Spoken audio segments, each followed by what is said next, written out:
Hey guys, it's Mitch. How's it going? We're going to take a look today at what I think of as one of the OG superhero satires. We're looking at Rick Veitch's Brat Pack #1. So just before we get into it, if you enjoy the channel, if you feel like you might want to help out a little bit, go subscribe to my Patreon. Links are in the description, gives you early access to everything I do. Helps out the channel, helps to buy new comics. So this was one I first heard about in Wizard magazine. This was in the early days of Wizard, when they were actually trying to be an honest magazine as opposed to trying to be some kind of clout manufacturer. And it was back in the day when they had Palmer's Picks, done by Tom Palmer, who had this little dedicated space. It was like 2 pages in your average Wizard magazine, where he would tell everybody about just kind of obscure comics, or at least obscure to mainstream fans. That was probably the first place I also heard about Cerebus, as well as stuff like Bacchus, Concrete. I wouldn't be surprised if Sin City showed up in there. I remember them talking about Yummy Fur, and of course they talked about Brat Pack, which, I mean, I did call it a satire in the little intro thing there, but really the thing is, a satire is usually trying to be funny, which this is not. This is really just kind of looking at the darker side of superheroes, which has been explored quite a bit in the last 30 years. But this is 1990. This is long before The Boys or Irredeemable or any of Mark Millar's edgelord fantasies. This is right in the wake of Watchmen and The Dark Knight Returns, and right after they had killed off the second Robin, Jason Todd, with the whole phone-in thing that may or may not have happened. So it was a response to that. It was a response to trying to make superheroes seem more realistic and, trying to get them away from the more childish roots that superheroes are kind of born in. I mean, the whole thing with superheroes, it's a childish fantasy. Some guy comes in who's super powered, who just fights for regular people and tries to protect them, right? Like that doesn't actually happen. It'd be nice, but at the time this was coming out, yeah, guys like Alan Moore and Frank Miller were like, hey, let's treat these properties seriously. And I think this is kind of you don't want to do that, because that opens some very unpleasant doors. Like this whole book, it really leaves you with kind of a gross feeling. This is also in part a response to Frederick Wortham's Seduction of the Innocent thing, all of his accusations against comics in the 50s, where he was arguing that comics advocated homosexuality, which of course is frowned upon in the 50s, drug abuse, fascism, loose morals, delinquency, all this kind of stuff. And yeah, this is a direct response to that. And like I said, at a time when nobody really looked too close. I mean, there's always jokes being bandied about guys like Robin, running around in little green Y-fronts with his, guardian, in quotes. Like, I'm sure everybody made those jokes at the time, but nobody actually went and made a comic about it. Outside of something like Playboy, anyway, until Rick Veitch did with Brat Pack here. So let's take a look at this. We can start with the cover. Well, we can see, like, he's going for, like, not 100% real, like, photorealistic style, but very much realistic in terms of attention to detail. One of the things about running around in a pair of green Y-fronts and, having to have the bare legs is you got to shave your legs every once in a while, right? And we've got our Band-Aids on the top of the toilet, as well as, I would assume, probably some painkillers. So just kind of an unsettlingly realistic look at sidekicks is like the whole point of the book. It kind of sums it up nicely on the cover here, actually. And I believe the cover here is painted by Rick Veitch. Everything in this is done by Rick Veitch except the letters. So it's a pretty good cover, and like very economical. You don't have to have an overly elaborate cover to really kind of get the point across here. All right, so this is, of course, published by Rick Veitch's publishing house, King Hell Press. So we're not going to get anything in terms of, like an indicia. We're not going to get publishing houses. We're not going to get a whole list of credits, because Rick Veitch is the only guy running this show. Oh, I should note, that's a crazy logo there. All Art Deco and shit. That's wild looking. It almost feels like it takes parts of existing letters and just kind of glues them together. I wonder if that's what he did. It kind of feels like that. All right, so we're starting out in Slumberg. The whole deal with Slumberg is that, yeah, they've got these 4 major superheroes running around, each one with their own in-theme sidekick. So Rick Veitch is going to start us off by just kind of slowly immersing us in the world, partially through the visuals here, partially through the voiceover, which is a radio call-in show. And somebody calls in with kind of a creepy method of speech, saying that he wants to talk about the children. And we can see right off the bat here how much effort Rick Veitch is going to put into this thing. He's not just going pen and ink. He's, doing a whole ton of ink wash. I assume there's not a whole lot of zipatone or anything like that going on here. I think this is all done with, like a watered down ink brush.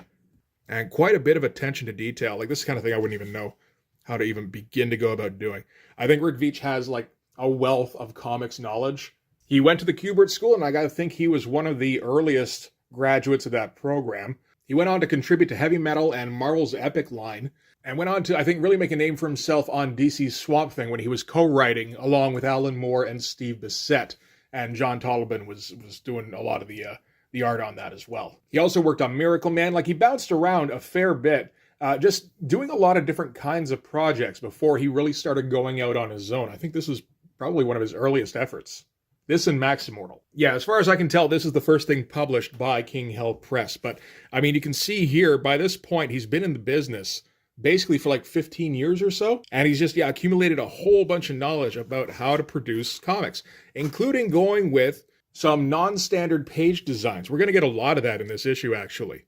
So again, we're just continuing to kind of immerse you in the world here. And it's, it's not a particularly pretty corner of the world. I like this panel here. Like, this panel feels like it really sums everything up, where you get this Dutch angle shot of a parking lot with a burning car, and nobody gives a shit. Get all these oddly shaped panels here. That's great stuff. This close-up here of the taxis, which I imagine is probably light-boxed.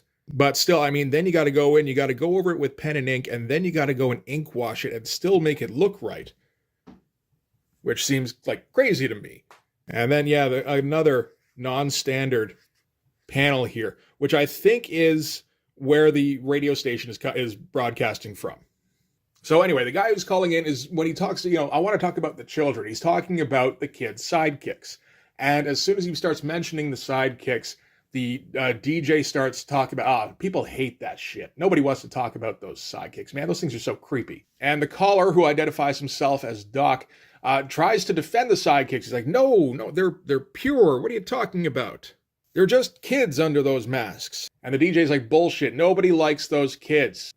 I think if we had a choice in the matter, we'd all just agree that the kids all need to die. In fact, I think we should put it to a vote. And he calls for the listeners of the station to call in and vote whether the sidekicks should be killed off. And if so, how should they be killed off? So we're already flashing back to the death of Robin with the call-in thing. And as he's mentioning this, the caller is like, please don't make me do this. Which is like, don't make me, what? But the DJ's not listening, and now he's starting to accept calls, and people start calling in by the dozens, where they're like, yeah, no, we totally need to off these kids. In fact, I think we should blow them up. We should do this, we should do that. All that stuff. And again, wild panel designs here. These are some crazy page layouts, but just kind of fitting in all the information you need. Why use 3, widescreen panels here and try to fit everything in there when you can just use a shape that actually works for the shape of the drawing? I mean, the reason you don't often do it is because it takes a fair amount of thought and, some design sense, which not everybody has. But you see how much work he's putting in. Again, everything is this black and white and gray, just unpleasant kind of world. And, a lot of attention to detail on, again, I think it's probably Lightbox, but, he's not half-assing anything on this. So the DJ ends by saying, come on, Slumberg, call in, ring my chime. So from there, we cut to the local parish. Nice little Alan Moore-esque transition. And of course, Rick Veitch worked with Alan Moore, and Alan Moore very much advocated making those kind of transitions, so that's probably something they discussed around this time. So at the local parish, the priest is doing a baptism. It's just a standard run-of-the-mill baptism running through all of the rote dialogue. He does the Lord's Prayer, he does, I baptize you in the name, etc. And it doesn't 100% contribute to the story other than to just show that this is, I think this would be like a prime moment to satirize if we were going for comedy at this time, where you have him say something crazy in the middle of it. It's like, no, this is a very regular priest. And, he takes his position seriously. And by that, you gather that all the people in the city probably feel the same way, where they're just, they're regular people. They're not satire people. They're not comic book people. Again, look at all these crazy panels. Some of it seems to have a purpose, and some of it just feels like he's throwing it in there because of their weird angles. but he's still designing the image around the weird angles. So after the baptism, Father Dunn here is just talking with the altar boy Cody, and they're just talking regular everyday stuff. And as they're chatting, Chippy, the boy wonder, or I'm not sure if that's probably not his subtitle, comes in through the window saying that we need to talk, and gets across the impression that they talk fairly often. And again, just going for a more realistic look than I think in 1990 you would have really seen a superhero comic go for. You know, he's obviously fairly muscly, but he's not a particularly good looking dude. And like the very realistic shading going on here. And we can see he's got to wear those Y fronts. And yeah, he's bulging out a little bit. And we're going to find out that that's on purpose because his particular superhero he's attached to is the Midnight Mink. And he's, the response to the accusations of Frederick Wortham that comics bred homosexuality. So the Midnight Mink is just flaming. And you get the feeling one of the reasons he thinks, having a kid's sidekick is so that he can someone to leer over. And the whole thing with the superheroes in this comic is like when they first came to the city of Slumberg, it was full-on Gotham City where crime was rampant. There were cartels that were running amok. And slowly the superheroes started weeding them out and getting them all out of the way. And, everybody was happy, except then the superheroes stuck around, even though there's no crime left, really. And then you got these guys who've got these, like, teenagers who keep hanging around him and helping him out. And they've got a position of power over them. And that power corrupts them. And they start taking advantage of their position. To the point where they're just, by the time we get to this comic here, they're absolute monsters. So, yeah. The Midnight Mink, he's got his little teenage boy toy following him around everywhere, and you get the impression he hasn't been physical with him yet, but he keeps pushing it. And Chippy is extremely uncomfortable and in this situation that he doesn't know how to extricate himself from. Again, it's the kind of thing that could be satire, except we're not playing any of this for laughs, which just kind of makes the whole thing kind of grim, really. So Cody the altar boy goes outside. He's just kind of clearing out some garbage. That's what the priest asked him to do while he was taking Chippy's confession there. And while he's out there in the garbage, he finds blasting caps. And while he's investigating them, another kid's sidekick comes by. So this is Wild Boy, who's the sidekick of King Rad. King Rad is kind of a Batman's Tony Stark guy in the fact that he's like got all sorts of tech that he insists that his sidekicks use. So he's got this flying skateboard thing. But he also keeps his sidekick full of like pills and beer. And he pushes his sidekick to do, just stupid, insane stunts for his validation. I should note a lot of this I'm getting from a review I read on Reddit. This isn't necessarily stuff I would have, I wouldn't have picked up all of this myself. And Wild Boy, finds Cody investigating the blasting caps. He knows that he's not behind it, at least. We're not going that kind of mistaken identity. And he mentions Doc Blasphemy, who is the big villain that usually inhabits Slumberg. As far as anybody knows, Doc Blasphemy is supposed to be dead. But Wild Boy's like, yeah, but we didn't find a body. So you know what that means. And, Wild Boy's trying to be all, rad. And he's getting hammered while he's riding his Sky skateboard. And so naturally, he's going to end up falling off the thing, gets hung up in some clotheslines, and ends up falling off a fence and just smashing his face in. And just a realistic kind of portrayal of the damage he does to himself, where he's just got like a little bit of a bloody nose, which makes it a bit more realistic, it feels like. Again, it's kind of unpleasant. He's got some, some pizza face stuff going on. Again, he's trashed, so he doesn't really feel it. And, the first thing he does when he lands on his ass is he pops another beer, and then he takes off again. Again, all these wild page designs. I like this choice here, actually, with Cody peeking through the fence that Wild Boy fell on the other side of. And the panel border goes up to the edge of the fence here, and also the other side, but Cody himself is actually kind of framed without a panel border, which is interesting. That's a great way to just kind of highlight him and just, make him pop out a little bit extra. And yeah, Rick Veitch is not really skimping on any of the detail, which is important in a situation where your teenage character falls down and smashes into a bunch of garbage. You got to draw all that garbage, and Rick Veitch is more than willing to do that. Next, we're going to cut to one of the other sidekicks. This is Kid Vicious, who is the sidekick of Judge Jury. And what Judge Jury does is he gets his sidekicks hooked on steroids and feeds them all sorts of fascistic propaganda. Because again, we're responding to the Frederick Wortham thing, right? So Kid Vicious, like our introduction to Kid Vicious is that we see him down an alleyway taking a bloody piss against a wall and then just kind of wandering off because his liver's shot because of all the steroids he's been taking. Again, I like the panel design here where, you could make this horizontal, but it's unnecessary. There's nothing down here we need to see. This is the entire content of the image, so why show more than that? And it just kind of emphasizes it somewhat. Plus, you can fit more of Cody down here. It all, like I said, it works well in that it feels very designed. So after he spots Kid Vicious, another one of the sidekicks, the last of the sidekicks comes up behind him. So this is Luna, who's the sidekick of Moon Mistress. So a Wonder Woman stand-in. And she's also noticed the blasting caps, but she's going to take a more hands-on approach in interrogating Cody. And, just doing it very inappropriately. Tells him not to turn around, that he can't look at her. And it just, essentially starts like feeling him up. And the whole thing with Moon Mistress and Luna is that Moon Mistress encourages Luna to be bulimic, for one thing. Is always harping on her for her image. Makes her dress very exploitatively. And encourages her to be rough with like male criminals. Or, just men in general, I think. So you get that over-sexualization, as well as the heroine who emasculates her male counterparts. And, she's investigating the whole thing, tells Cody not to turn around, but he can't help turning around to respond to her when she keeps asking him questions.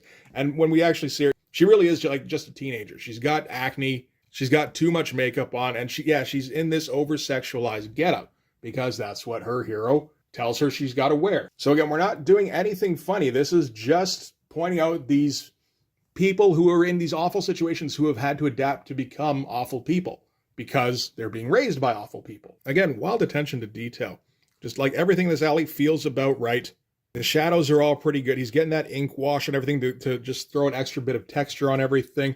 Just make everything feel a bit more 3D. And these wild panel designs that all work. Like, for instance, everything here just kind of highlights Luna at the bottom here.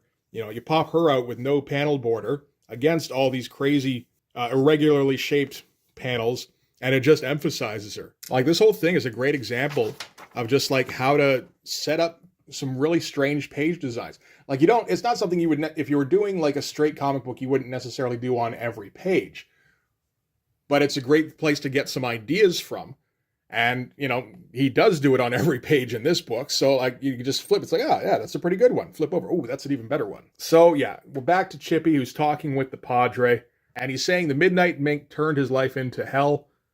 He's like, when I was younger, I could ignore the double entendres and innuendos. But when I turned 18, he became more insistent and I couldn't fend him off anymore. Like, it really is just like Insidious. Like, grooming wasn't really a term that was bandied about very much in 1990, but that is what's going on. So, towards the end of their conversation, Cody busts back in, tells everybody that he's seen most of the rest of the Brat Pack, because that's what they're colloquially, that was a tough word, referred to as. I can spell that word, but God forbid you make me pronounce it. So, he relays that everybody has their suspicions that Doc Blasphemy has returned, and they're all meeting up somewhere. So Chippy has to go and meet up with all of them. Before he goes, Cody asks if he can have his autograph. Chippy's like, kid, if you want, you can have the mask, the cape, and everything else.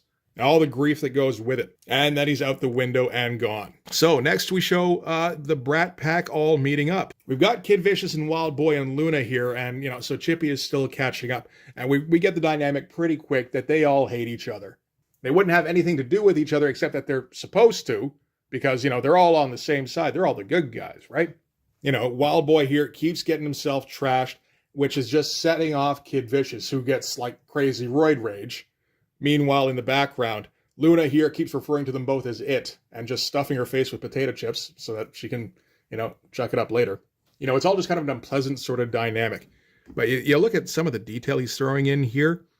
Like, this doesn't really have anything to do with anything. I guess this is just like, it's a little difficult to actually tell what it is. It looks like a boiler or something. But whatever it is very well realized, at least. There's a ton of detail going on. And a ton of that ink wash that really just makes it feel very 3D. Like, he really knows what he's doing with that stuff.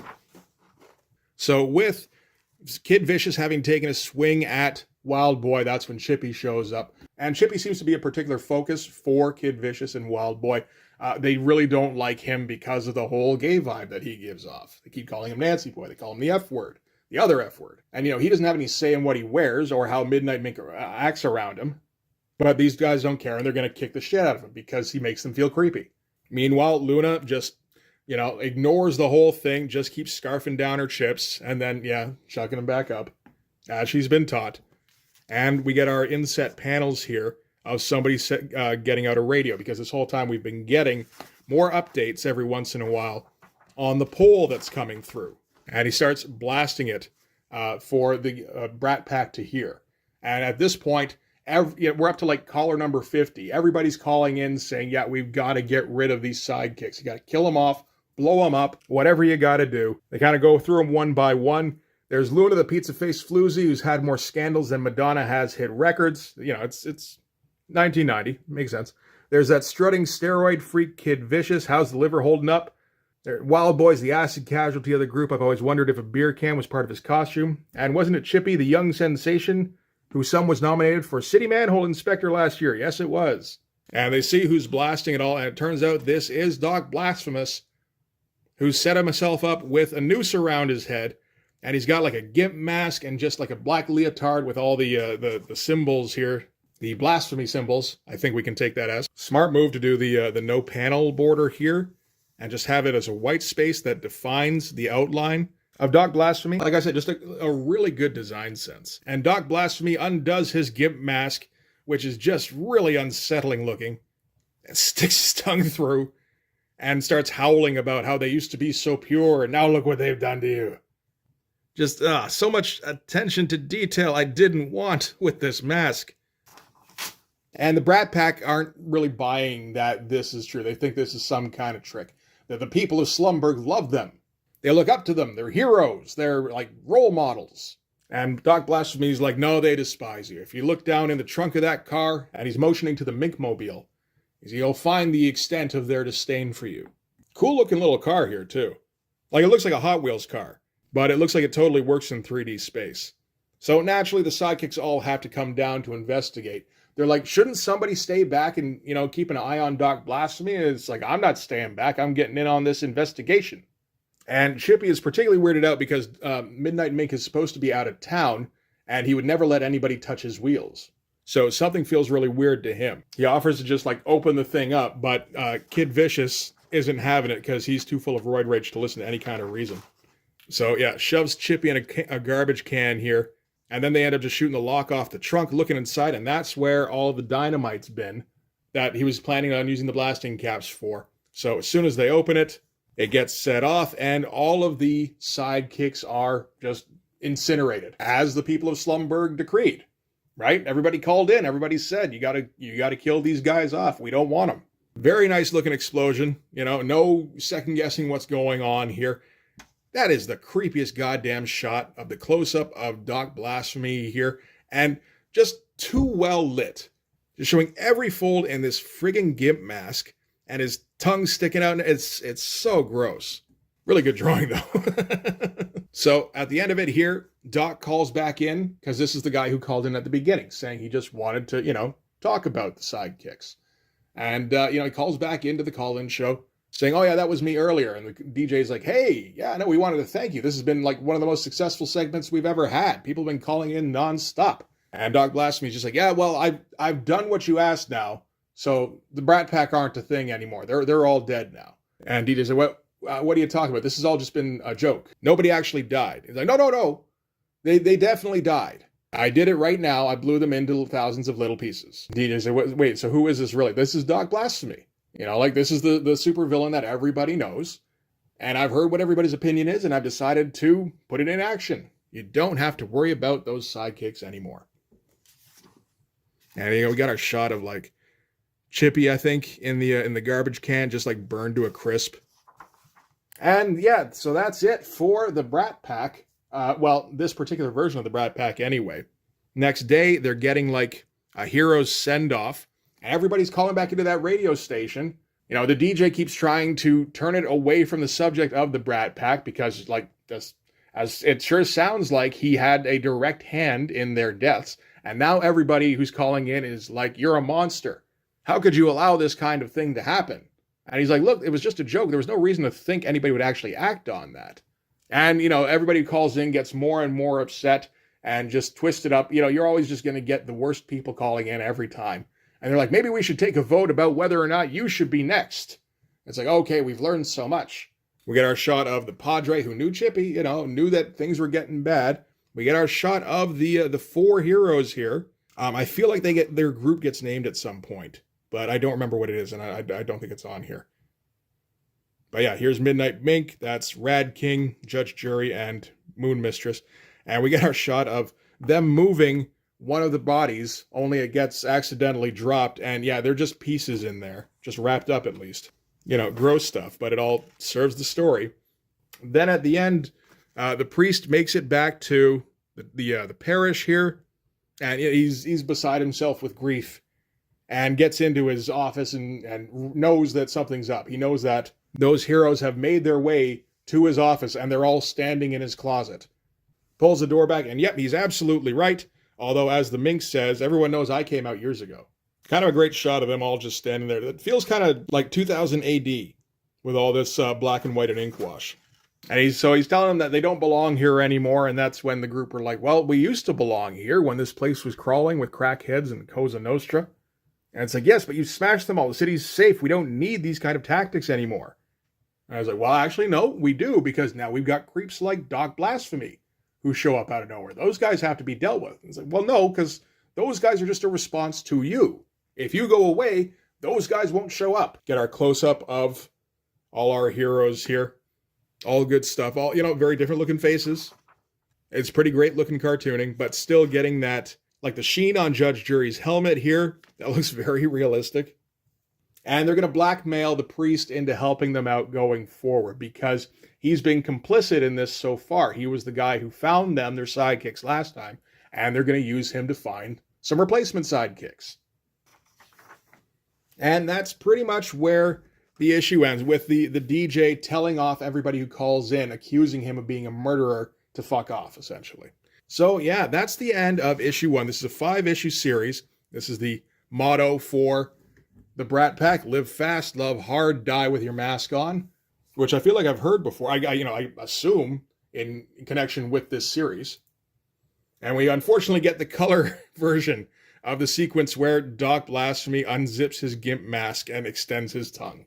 Fucking gross. It looks absolutely fantastic, though. This whole thing looks amazing. There's just so much care and craft in this.